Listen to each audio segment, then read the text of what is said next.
Isang maulang umaga po sa ating lahat. Palakpakan nga po natin ang Panginoon.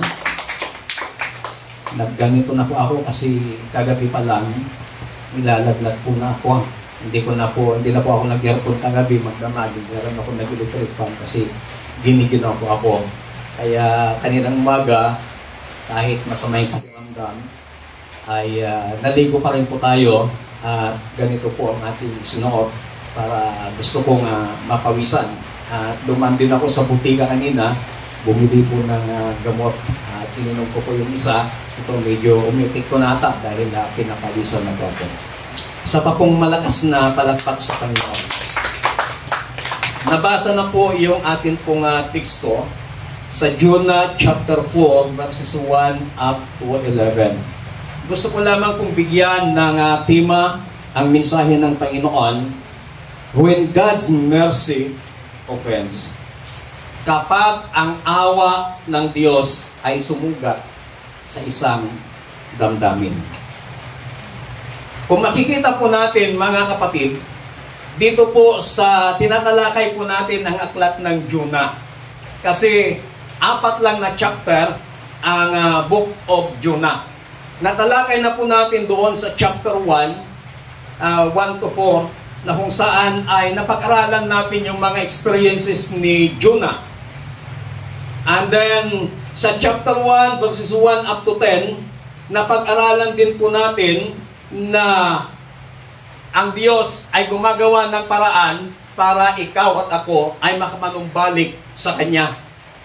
And then, dito po, sa chapter 2, verses 1 up to 10, napag-aralan din po natin kung paano po nakuha ni Jonah yung atensyon ng Panginoon sa kanya pong buhay.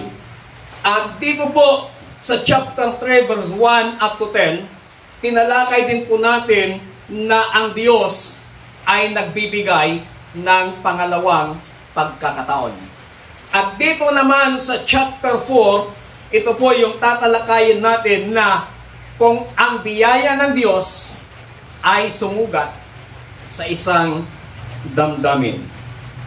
Ang chapter 4, ipinapakita po dito yung puso ni Jonah at higit sa lahat, yung puso ng Panginoon. At kung babasahin po natin maigi itong chapter 4, nagkaroon po ng confrontation ang Panginoon kay Jonah sapagkat mayroon pong mga inasal si Jonah na hindi po ikinatuwa ng Panginoon. Kaya nga kinumpronta siya ng Panginoon. So para bagang nag-uusap lamang silang magkaibigan kung paano siya ikumpronta ng Panginoon. At makikita po natin dito na itinuturo po sa atin ng chapter 4 na dapat ang isang mananampalataya ay magkaroon ng isang compassionate heart. But titingnan po natin, how did Jonah react when God showed mercy to Nineveh? Matatandaan po natin na sinabi ng Diyos kay Jonah, go to Nineveh. Ipangaral mo ang aking salita doon, sapagkat wawasakin ko ang Nineveh. Dahil ang city of Nineveh, ito po ay napakasama, kaya natakot po si Jonah. Kaya ang ginawa po ni Jonah, siya po ay pumunta sa Tarses, pero doon pa lamang sa kalagitnaan ng dagat, ay hinadlangan na ng Panginoon yung way ni Jonah. At gumawa ng paraan ng Panginoon upang si Jonah ay makabalik sa Panginoon. At makikita po natin na itinapon si Jonah sa dagat.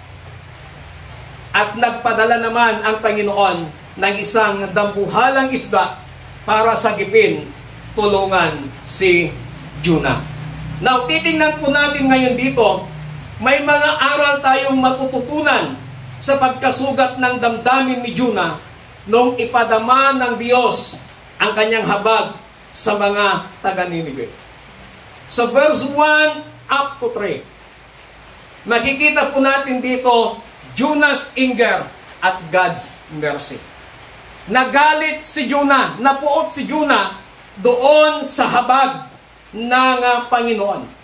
Sa verse 1 ang sabi, but it displeased Jonah exceedingly, and he became angry.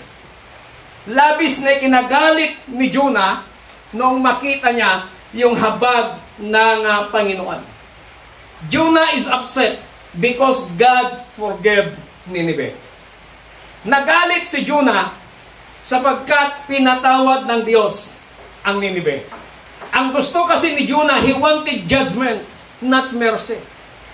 Gusto ni Jonah na mahusgahan, maparusahan ang Nineveh. Ayaw ni Jonah na makaranas ng habag ng Panginoon. Kaya ang sabi ni Jonah, he confesses he ran from God because he knew God would be merciful. Kaya ang sabi ni Jonah, kaya nga ako tumakbo sa iyo eh. Kaya nga ako pumunta ng Tarses. Kaya nga ako nag-iba ng daan. Kasi alam ko, sabi ni Jonah, patatawarin mo din ang Nineveh. Kaya ang sabi ni Jonah, Jonah would rather die than see his enemies spare. Mas gugustuhin pa sa galit ni Jonah, mas gugustuhin pa niyang mamatay na kaysa makita na yung kanyang kaaway ay pinatawad ng Panginoon. So Jonah had a self-righteous spirit. Jonah knew God was gracious but did not want grace extended to his enemies. Alam ni Jonah na mahabagin ang Panginoon. Pero ayaw ni Jonah na yung habag ng Diyos ay ma-extend sa kanyang mga kaaway. Kaya galit na galit si Jonah sa Panginoon. Sa buhay po natin, may mga struggle ba tayo na mapatawad o mas gugustuhin natin makita na maparusahan sila ng Panginoon?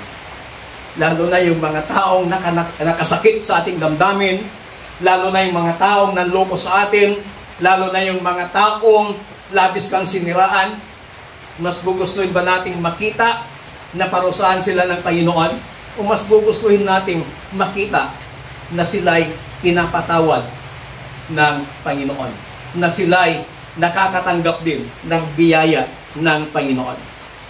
Do we rejoice when sinners repent or secretly resent it?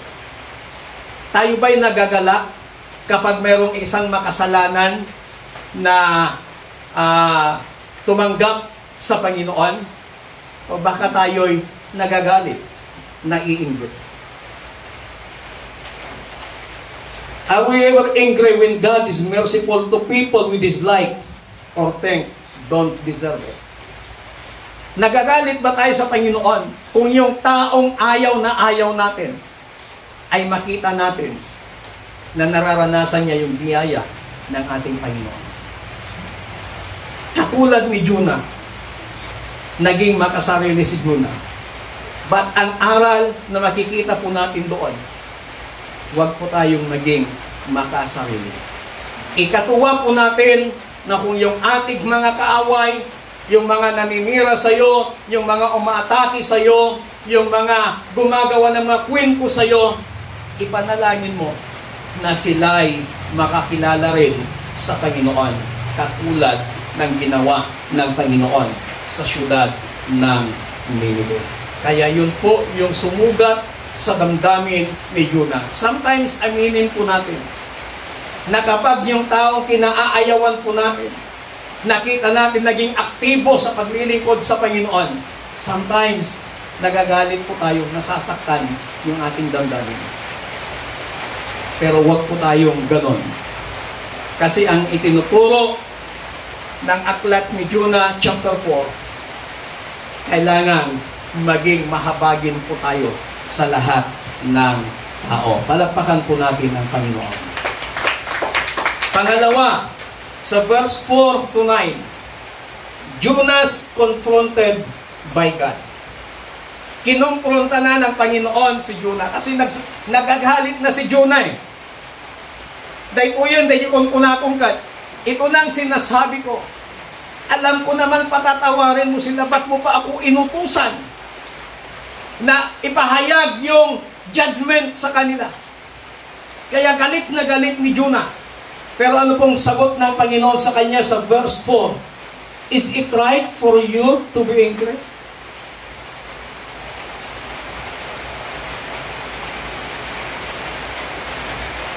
Anong ikinagagalit mo, Jonas? Sabi ng Panginoon. Tama ba na ikaw ay nagagalit? Tama ba ang iyong ginagawa? Kung makikita po natin sa sobrang galit ni Jonah, sa sobrang tampo niya sa Panginoon, pero anong ginawa ng Diyos? God provides a plant to give Jonah shade.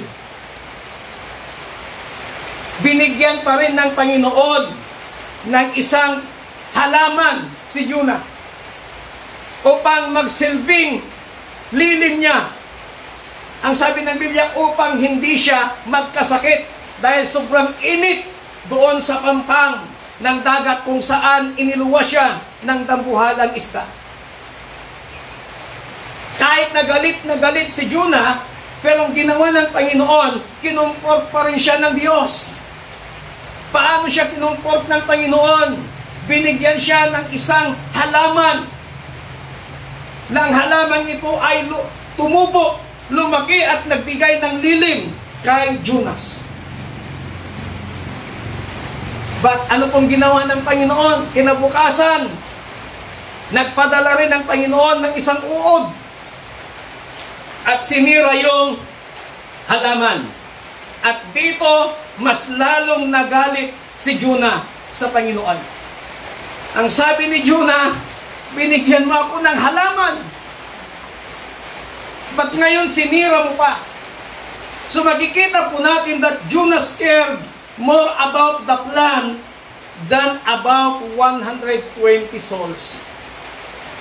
Mas pinapahalagahan pa ni Jonah yung halaman na ibinigay sa kanya ng Panginoon na magsisilbing lilim niya kaysa doon sa 120 na kaluluwa na nagbalik loob sa Panginoon sa siyudad ng Ninive. Yung ibinigay sa kanya ng Panginoon ng comfort, nung kinuha ng Panginoon, galit na galit si Jonah. Inikan na itigastoy, tapos na talaan matlaan. Binigyan mo ako ng blessing, tapos ngayon kukunin mo rin. Anong klasik ang Diyos? Kaya galit na galit si Jonah, na nagpapakita na si Jonah ay mas pinapahalagahan niya yung halaman. Kaya ang sabi ng Panginoon, bakit ka nagagalit, Jonas? Sa halamang hindi mo naman pinagpaguran. Bakit galit na galit ka? So patuloy siyang kinukonfront ng Panginoon. Habang kinukonfront siya ng Panginoon, kinukomfort din siya ng Panginoon. Makikita po natin dito that God reveals Jonah misplaced priorities. Ipinakita dito ng Panginoon kay Jonah na mali yung kanyang mga prioridad. Mas nagiging emosyonal si Jonah doon sa material na bagay kaysa doon sa kaligtasan ng mga tao, kaysa doon sa 120,000 na tao sa siyudad ng Ninive na nagbalik loob sa Panginoon. At dito ipinakita ng Panginoon yung spiritual immaturity ni Jonah. Kapatid, ano ba yung mas pinipili po natin? Yung comfort ng Panginoon o yung compassion ng Diyos? Maraming tao humihingi ng trabaho sa Panginoon. Nung binigyan siya ng trabaho ng Panginoon, nakalimutan na niya ang Diyos. Maraming tao humihingi ng tahanan sa Panginoon, ng bahay sa Panginoon. Nung binigyan siya ng bahay ng Panginoon, ang rason nila, hindi sila makapagsimba dahil walang magbabantay sa kanilang bahay. So mas pinapakita nila, mas binibigyan nila ng prioridad yung mga material na bagay kaysa spiritual na bagay na ibinibigay ng Panginoon. Hindi po masama na magkaroon ng trabaho. Pag humingi po tayo ng trabaho sa Panginoon, Mahalin po natin ang trabaho niyan, but don't allow that job to separate you from the giver of the job. Hiningi mo yan sa Panginoon. Ngayon nang binigyan ka, huwag mong hayaan na yung material na bagay na yan ang maghihiwalay sa iyo sa paglilingkod mo sa Panginoon. Masigit ba natin pinapahalagahan yung mga material na bagay? O yung makita na may mga taong nagbabalik loob sa Panginoon? Kasi ang prayer po natin, matanggap ng mga tao yung kaligtasan na ibinigay ng Panginoon. Tapos na po yung araw ng kaligtasan. Tapos na po yung ginawa ng Panginoon na kaligtasan ng mga tao. Ang tanging gawin lamang ng tao ay kung tatanggapin niya o hindi yung kaligtasan ibinigay ng Panginoon. Ngayon, mga kapatid, huwag tayong maging katulad ni Jonah na mas nagiging emotional tayo sa mga material na bagay kaysa doon sa spiritual na ibinibigay sa atin ng Panginoon. Palakpakan po natin ang Diyos. Pangatlo at ang panghuli. Sa verse 10 to 11. Ang sabi po dito sa Tagalog version, Magandang Balita Biblia, sinabi ni Yahweh, tumubo ang halamang iyon, lumago sa loob ng magdamag, at namatay kinabukasan. Wala kang hirap dyan, ngunit nalungkot ka nang iyan ay mamatay. Ako pa kaya ang hindi malulungkot sa kalagayan ng Nineveh? Ito'y isang malaking lungsod na tinitirhan ng mahigit na 120,000 taong hindi alam kung ano ang mabuti o ang masama, bukod pa sa maraming kawan. Sabi ng Panginoon kay Jonah, nagagalit ka? Hindi mo naman pinagpaguran yun? May mga pagkakataon na binibigyan tayo ng Panginoon ng isang blessing na hindi naman natin pinagpaguran. Pero kapag nawala yung blessing na yun, huwag tayong magalit sa Panginoon kasi hindi natin pinagpaguran yun.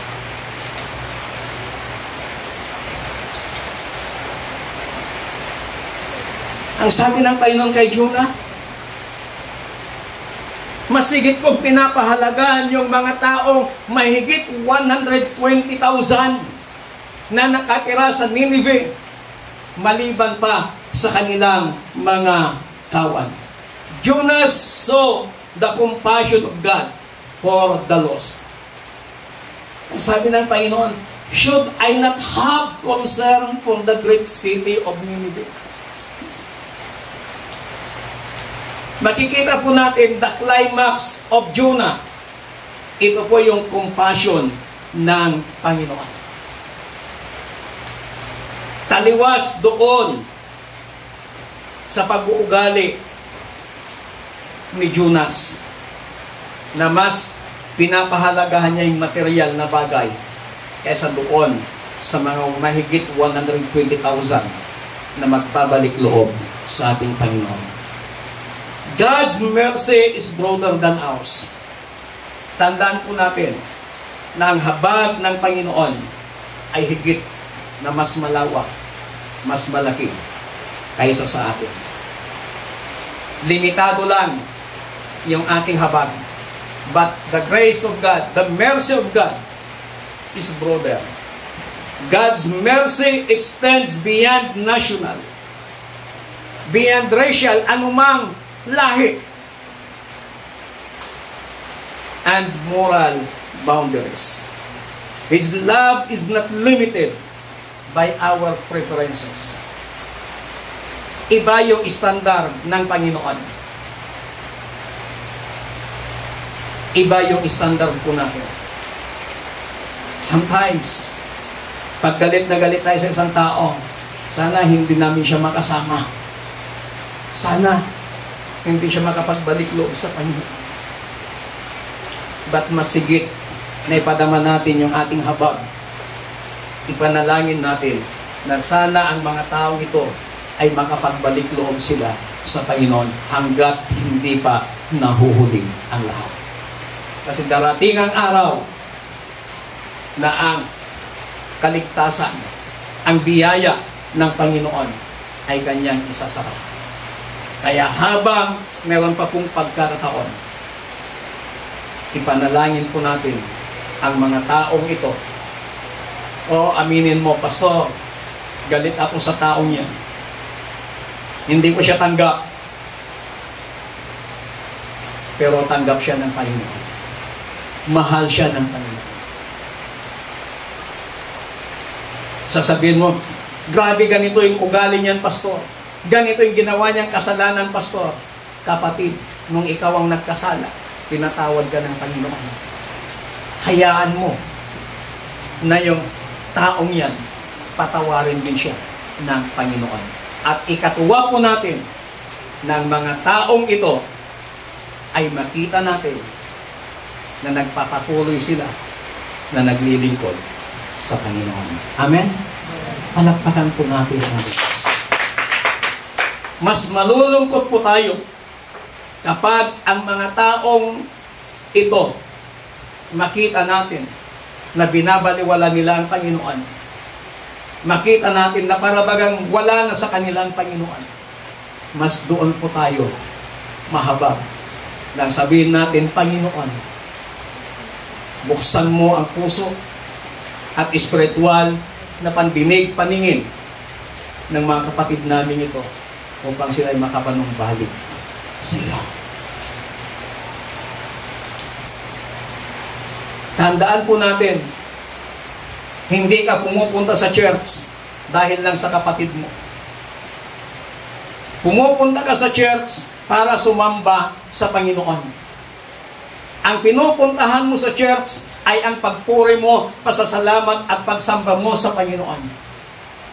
Hindi tayo makakakita ng isang perpektong simbahan, hindi tayo makakakita ng isang perpektong pastor, hindi tayo makakakita ng isang perpektong miyembro. Ang lahat may mga kahinaan, ang lahat may mga kapintasan.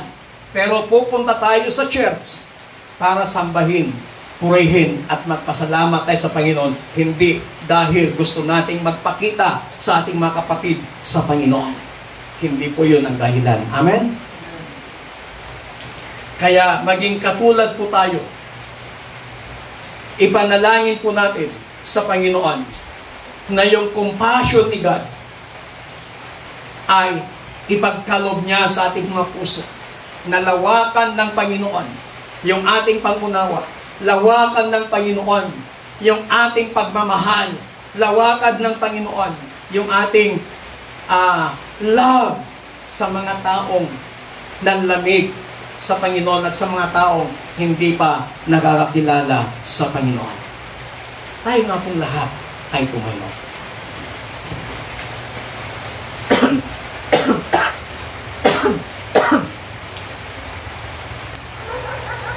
Ang habag ng Panginoon ay nakakasugat sa damdamin ng mga taong self-righteous. Ang wakas ng kwentong ito sa aklat ng Jonah, pinapakita dito yung compassion ng Panginoon. At ang aklat na ito, pinapakita niya na dapat nating examine ang ating sarili. Kapatid, who are your Ninevites today? Sino yung Nineveh mo ngayon? Ang ibig sabihin ng Nineveh, sino yung mga taong ayaw mong maligtas? Sino yung mga taong kinakiimisan mo? Sino yung mga taong galit na galit ka? Yan yung ating mga Nineveh. Hayaan po natin na yung compassion ni God, yung love ni God, mas piliin natin kaysa sa comfort. Hayaan po natin mga kapatid na tanggalin ng Panginoon sa ating mga puso yung bitterness, yung pagkapuot, yung inggit. At hayaan po natin na mapuno ng pagmamahal ang ating mga puso. Hallelujah.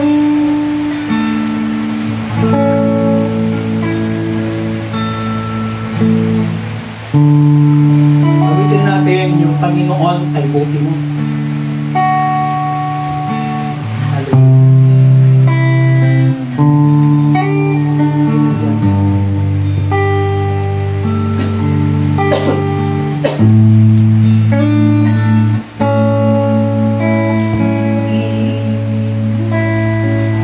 Panginoon ay buti mo.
Spirit to move in your heart and allow the precious Holy Spirit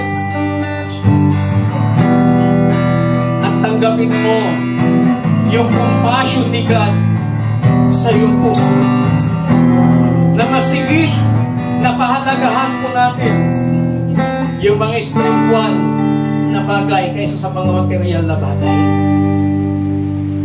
Huwag nating hayaan pero huwag nating hintayin na i-confront din tayo ng Panginoon katulad ng ginawa niya kay Jonah.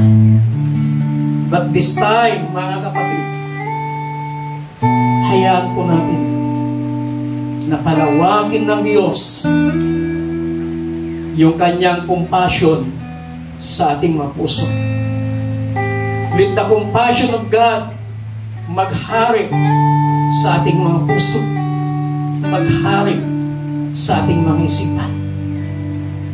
We must align our heart to the will of God. Hallelujah. Hallelujah. Panginoon, salamat sa umagang ito sa inyong mga salita. Salamat sa mga aral na natutunan namin kay Jonas, na minsan ang habag mo sumusugat sa aming mga damdamin. But because sometimes nagiging self-righteous po kami.